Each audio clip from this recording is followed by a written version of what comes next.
Hello my lovely viewers, আসসালামু আলাইকুম। আজকের পর্বে খুবই মজাদার একটি রেসিপি শেয়ার করতে যাচ্ছি। আর এই রেসিপিটা তৈরি করার জন্য লাগবে হচ্ছে চিকেন। আপনারা যে কোনো মুরগির মাংস নিতে পারেন, সেটা ছোট টুকরো বা বড় টুকরো, যে কোনো টুকরো, হাড় সহ বা হাড় ছাড়া যে কোনো টুকরোই নিতে পারবেন। আমি এখানে ব্রয়লার মুরগির মাংস ছোট ছোট টুকরো করে কেটে নিয়েছি।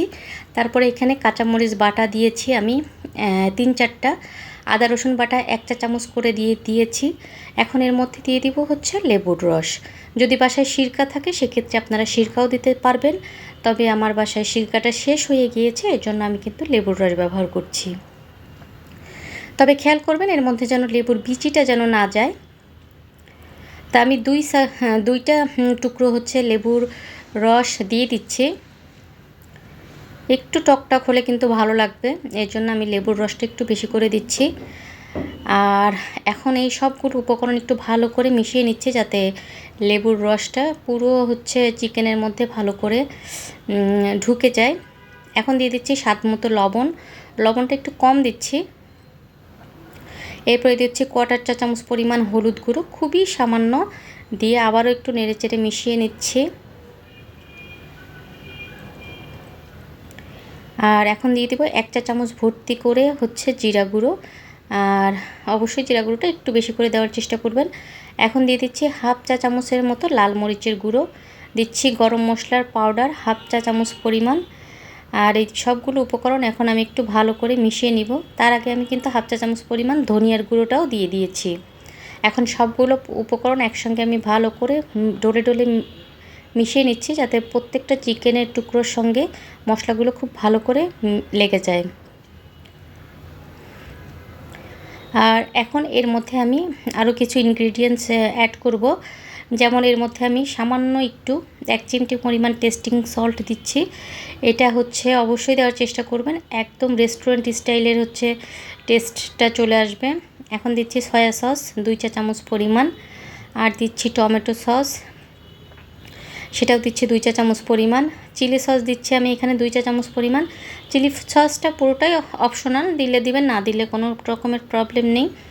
এখন সবগুলো উপকরণ খুব ভালো করে আবারও চিকেনের সঙ্গে মিশিয়ে দিচ্ছি। একবার হলে বাসাতে ট্রাই করবেন এই চিকেন ক্রাম্বসের রেসিপিটা। আশা করি আপনাদের কাছে অনেক ভালো লাগবে, বাচ্চা থেকে পুরো সবাই কিন্তু পছন্দ করবে।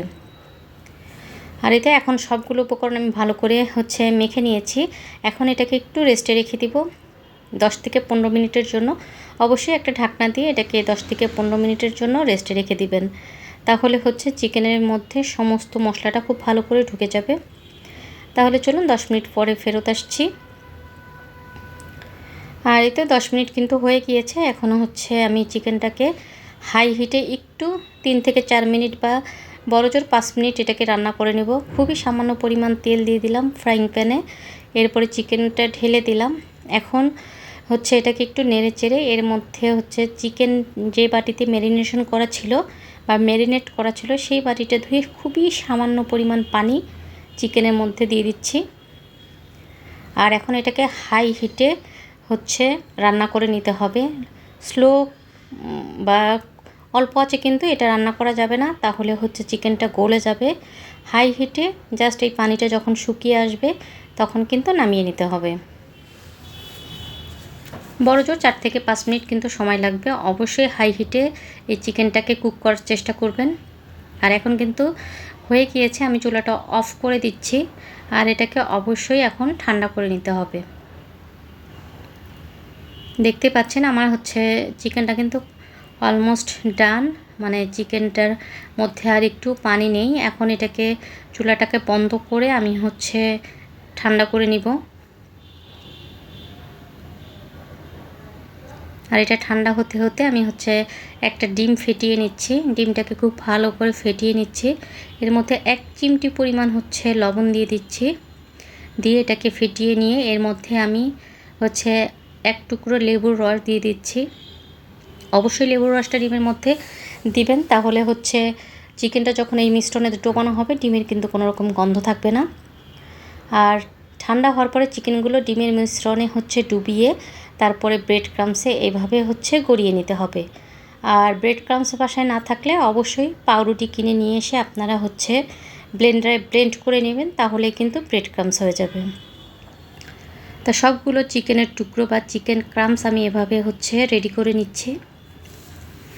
আমার আজকের এই চিকেন ক্রাম্বসের রেসিপিটা যদি আপনাদের কাছে ভালো লাগে তাহলে অবশ্যই আমার চ্যানেলটা সাবস্ক্রাইব করবেন, বেশি বেশি লাইক, কমেন্টস এবং শেয়ার করবেন। আর এই চিকেন ক্রাম্বস একবার বাসায় তৈরি করে দেখবেন, মানে রেস্টুরেন্ট কি তার থেকে মনে হবে আপনারটাই কিন্তু বেস্ট। আর এই তো সবগুলো হয়ে গিয়েছে, আমি ছোট ছোট টুকরো করে নিয়েছি। আপনারা চাইলে বড় বড় টুকরো করেও কিন্তু চিকেনগুলো কেটে নিতে পারবেন, হাড় সহ বা হাড় ছাড়া যে কোনোভাবে। আর কিছু আমি ডিপ ফ্রিজে সংরক্ষণ করছি, আর কিছু ভেজে দেখাচ্ছি। ভাজার জন্য অবশ্যই তেলটাকে হাই হিটে ভালো করে গরম করে নিয়ে চুলার জালটা একদমই লো করে দিয়ে তারপরে এই সবগুলো চিকেন ক্রাম্বস ভেজে নেবেন। তেলে দেওয়ার আগে অবশ্যই তেলটাকে খুব ভালো করে গরম করে নেবেন। তারপরে চুলার জালটা কমিয়ে উল্টিয়ে পাল্টিয়ে এটাকে ভালো করে ভেজে নিলেই কিন্তু চিকেন ক্রাম্বস একদম রেডি হয়ে যাবে। আর এই তো হয়ে গিয়েছে আমার চিকেন ক্রাম্বসগুলো। এখন আমি এগুলো তুলে নিচ্ছি। দেখুন কাছ থেকে দেখাচ্ছি এগুলো কতটা পারফেক্ট এবং কতটা সুন্দর হয়েছে। আশা করি আজকের এই চিকেন ক্রাম্বস রেসিপিটা আপনাদের কাছে ভালো লাগবে। একবার হলেও বাসায় ট্রাই করার চেষ্টা করবেন, আর যদি কখনো ট্রাই করেন অবশ্যই আমাকে কমেন্টস করে জানাবেন। আজকে এ পর্যন্ত, আল্লাহ হাফেজ।